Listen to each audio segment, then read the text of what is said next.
Maggie O'Halloran here to talk about mulberry. We are in my backyard in Central Florida, little garden oasis that we have here. Block party going on down the street. If you hear some music, that's where it's coming from. It's pretty exciting to live so close to downtown and be able to have lots of plants around that are edible and medicinal and just fun to talk about with you. Today we're talking about mulberry. If you're interested in learning some historical uses or connecting with it in that way, there's a whole separate video about identifying the different Florida native red mulberry and this white mulberry that was naturalized to the U.S. in an attempt to bring in the silk industry. The leaves are definitely shiny on the top with this white mulberry, and a little bit less shiny on the back. And the leaves are sometimes lobed, and I don't even see any lobed ones, sorry. They can be lobed, and it's not necessarily a pattern. The leaves can just look different, but they all have these lovely fruits. So today we're going to talk about one of my favorite recipes for working with mulberry. A little tag along. The leaves are edible. I do take those little leaves occasionally and throw them into salads and let these antioxidants do their work in my body. There are other historical uses for the leaves and the bark or the inner bark that I usually harvest. With these kind of twigs, I'll just take off the brown part and the inner bark is inside there. But today we're talking about the berries. High in antioxidants, not a true berry. It is more closely related to the fig than a true berry.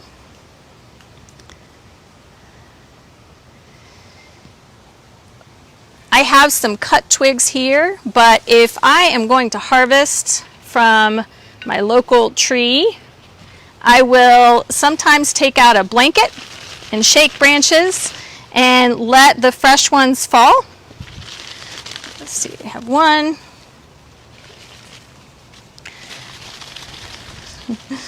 Twigs, or I can pick them.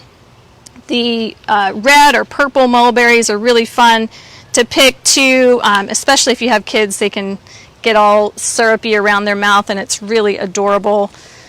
This one has these lighter color fruits, and often if I am shaking, the heavier or the ripe fruits will fall right off.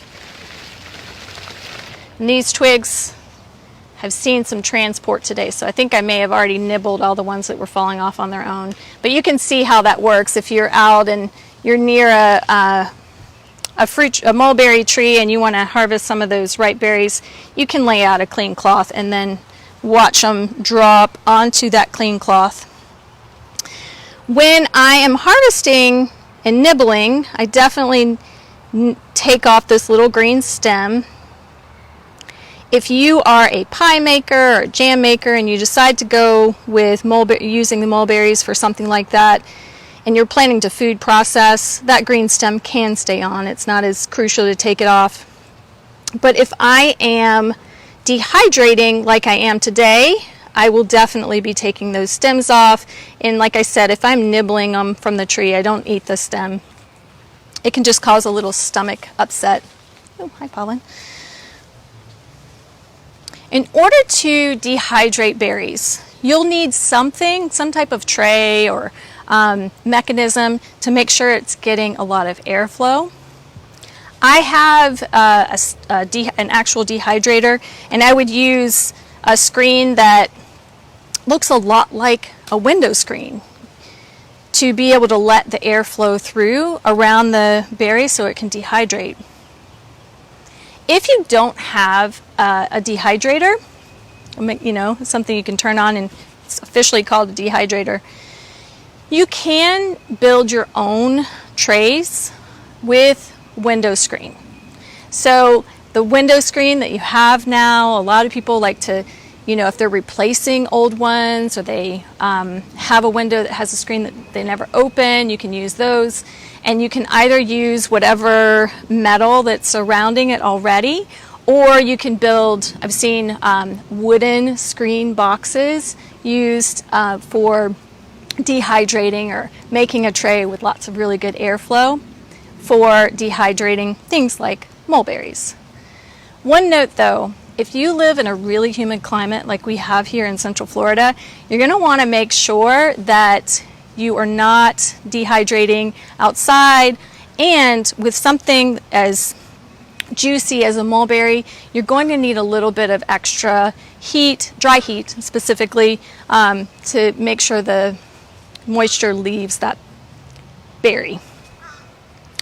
In order to do that, I will take out any pan that I would normally use, cookie sheet that I would normally use in my oven to bake things like cookies or pizza, you know, whatever you have that's open and flat.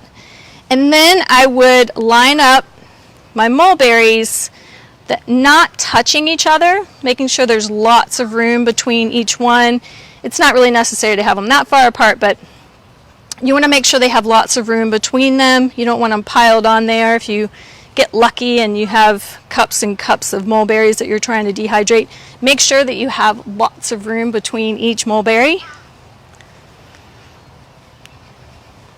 And then you can put it into an oven with the door open just a little bit to allow for any of the moisture that's inside the mulberry now to come out. So I would just put this pan inside my oven. If I have a gas oven, you don't need to turn on anything. The pilot light will be enough heat to allow some of that moisture to leave. And having the door cracked will give it more room to leave the oven space. If you have an electric oven, turn the light on the inside, and that might be enough to get the moisture to leave those mulberries. But if you live in a place like Florida where there's a lot of humidity and you're not using your air conditioner or something like that, you're going to need a little bit of extra help. For me, I have my dehydrator and I can turn it on to 118 degrees and keep a lot of the raw, accessing the raw enzymes that are available in this mulberry. But if you don't have that, you can use your oven. And I say put it on the lowest temperature possible. If it's 350 degrees, you want to keep it just like turn it on, let it go for like 5-10 minutes, then turn it off completely. Make sure the door's open the whole time and allow that moisture to leave just to get the dehydration process going. If you're able to set your temperature lower, around 200 degrees is fantastic. A lot of newer ovens or ovens that you have access to, digital ovens, you can make them down as low as 175 or 225. That's really a nice range. But make sure you're leaving that door cracked a little bit so the moisture can leave. If you are able to give it a little bit of heat in some way, either with that formal dehydrator or within your oven, it usually takes around 4 to 6 hours for it to be completely dehydrated. You want to make sure that before you put it all away in your jar, that it doesn't have any moisture left. Otherwise, you're starting a science project with the natural prebiotics that are and molds and fungi and enzymes that are already on that berry. So in order to make sure that it is completely dehydrated, these are same type of mulberry that have gone through the drying process. And these I can break, and I don't necessarily hear crumbling or something like a lot of our grains might sound if they were really dry, but it's not as much moisture even as a raisin. And these sort of crumble and fall apart.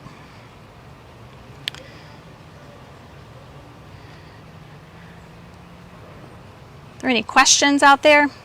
Make sure you comment any questions you have.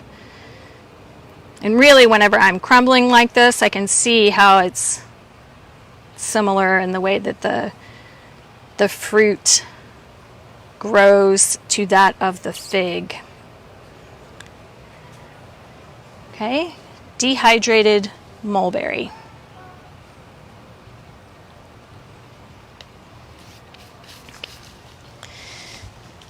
So mulberry, it can be dehydrated. You can take the fresh mulberries and puree them and make them into pies, or any other preserve method that you would use other berries for. If you are a person that likes to make elderberry syrup, you could definitely add mulberries to your elderberry syrup to make it, you know, your local berries that are happening right now. God bless you. Thank you for joining me to talk about this mulberry recipe.